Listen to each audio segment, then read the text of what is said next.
this in one way or the other. And this one I'm reading from City Newsroom. And my brother, my sister, this one was published today on the 17th day of October 2022. It says fuel prices jump to almost 16 Ghana cedis per liter. And I read it. Fuel prices have shot up to almost 16 Ghana cedis per liter at some filling stations in Ghana. Leading oil marketing company Total Energies, for instance, is selling diesel at 15.99 Ghana cedis per liter and selling petrol at 13.10 per liter. This is a sharp rise from 11.06 per liter for petrol and 13.95 per liter for diesel. The products were being sold earlier in the month like that. The rampant increase in the price of fuel in the country, which started off in January at about 6.5 Ghana cedis per liter, has been attributed mainly to the rise in the cost of the commodity of the world market and the constant depreciation of the cedi. Well, thank you so much. Now, my brother, my sister, now let's check this out. And these are some of the things that blow my mind, and it's very difficult for me to understand. Fuel prices have increased. Salaries remain the same. Inflation is hitting us very, very bad. Around the world, Ghana is the second most deplorable country in terms of the economy. We have only beaten Sri Lanka. By the performance of the city, my brother, my sister, you look around and you realize that people are running helter-skelter out of the country. Right now, any part of the world is better than being in Ghana. True or false?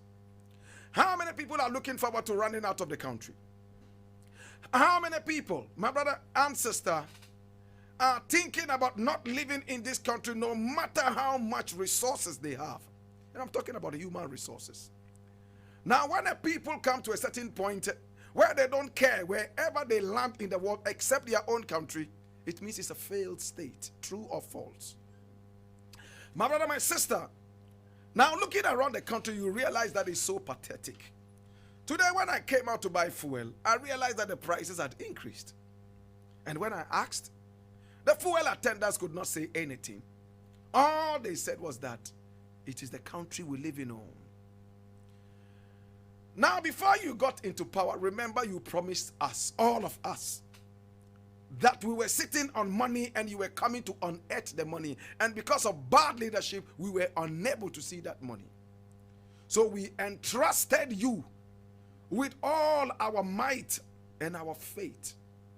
And today, my brother, my sister, if there is any worse time of being Ghanaian than this time, I wonder where that worst time is. Look exactly what is happening in the country. School children are being fed as if they were slaves.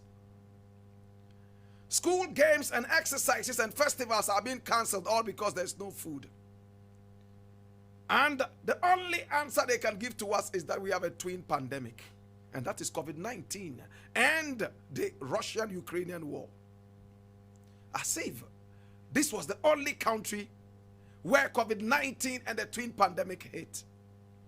Today, my brother, my sister, I sit back in awe and I ask myself, now these people who told us that they had the men, are they not smart enough? Or are they intentionally pushing us into debt? This is the worst time to be a Ghanaian, my brother, my sister.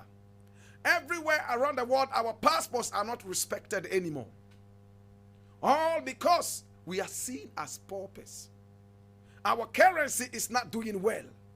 Our government is not doing good at all. Misplaced priorities left, right, and center. And when you check it out, there is an interesting thing. Now all our hope is bordering on one thing, and that is the IMF. The IMF is not a charitable organization. Better still, it's not a charity organization. When we reach the gates of the IMF, we have to be able to prove ourselves as worthy creditors.